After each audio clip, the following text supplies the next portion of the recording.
Au moment où Jacob, dans sa fourberie, avait volé le droit d'aînesse, puis avait dû fuir pour sauver sa vie. Il avait vu une vérité très grande, bien qu'obscurément en symbole ou en figure, et de plus une vérité dans laquelle il n'était pas alors capable d'entrer. À ce moment-là, Jacob ne pouvait pas entrer dans la signification de ce qu'il avait vu, c'est-à-dire de la maison de Dieu Bethel, ce lieu où se rencontrent les cieux et la terre, où se rencontrent Dieu et l'homme, où la gloire unit les cieux à la terre. Dieu à l'homme, ce lieu où il se trouve, le grand lien où Dieu parle et se fait connaître, où sont révélés les desseins de Dieu. Pourquoi donc Jacob ne pouvait-il pas y entrer? Parce qu'il était coupable. Il doit donc quitter ce lieu. Il le quitte et continue sa route pour être soumis à 20 années de discipline et pour rencontrer, à la fin de ces 20 années, toute la puissance des cieux sur sa vie terrestre, sur sa nature terrestre, toute la puissance de l'esprit sur sa chair, toute la puissance de Dieu sur lui-même, au torrent de Jabbok, afin que cette vie naturelle et charnelle soit frappée et brisée, et pour qu'elle disparaisse, qu'elle porte pour le reste de ses jours la marque du jugement de Dieu qui a passé sur elle.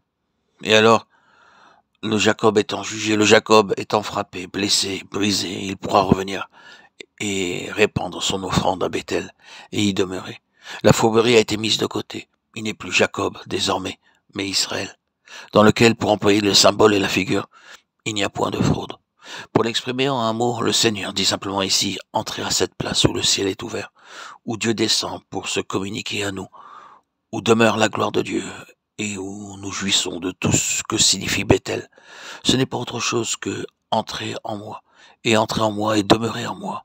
Le Bethel, la maison de Dieu, où nous sont communiquées toutes les bénédictions du ciel et de Dieu.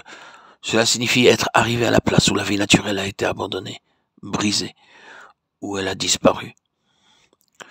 Nous ne pouvons pas entrer dans cette école avant que cela n'ait été fait. Et il est nécessaire que le Seigneur nous dise en Christ lorsque nous arrivons sur le seuil même de la porte. Voici un véritable Israélite dans lequel il n'y a point de Jacob. Vous verrez le ciel ouvert. Parler de la vie de Jacob, ce n'est en somme qu'une autre manière de parler de la vie du moi. Car le moi est l'essence même de la vie naturelle. Non pas seulement de la vie du moi sous ses formes les plus positivement mauvaises, mais la vie du moi dans sa totalité. Ces paroles, adressées à Nathanaël par le Seigneur Jésus, nous introduisent dans l'école de Christ. Jésus, voyant venir à lui Nathanaël, dit de lui, voici un véritable Israélite dans lequel il n'y a point de fraude. Jean 1, 47. Parler de la vie de Jacob, ce n'est en somme qu'une autre manière de parler de la vie du moi. Arrêtons-nous sur cela. Regardons le Seigneur Jésus. Nul ne saurait dire que la vie du moi en Christ ait été semblable à notre propre vie du moi souillée, corrompue, pécheresse. Pas du tout.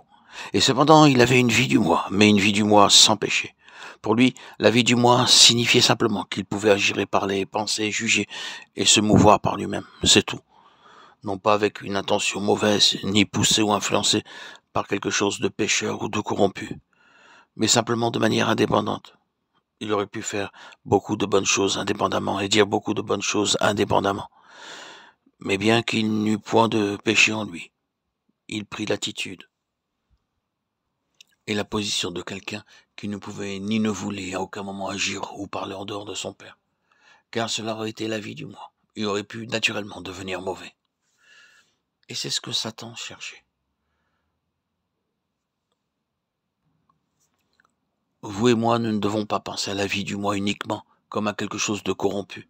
Il y a beaucoup de choses faites pour Dieu avec les mobiles les plus purs, mais qui sont faites par nous-mêmes.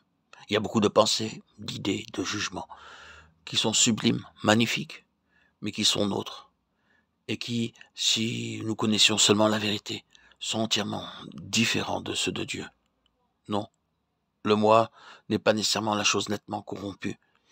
Nous verrons cependant à mesure que nous avançons avec Dieu qu'il se trouve toujours une note de corruption derrière tout ce qui est de nous-mêmes. Et Dieu connaît tout cela.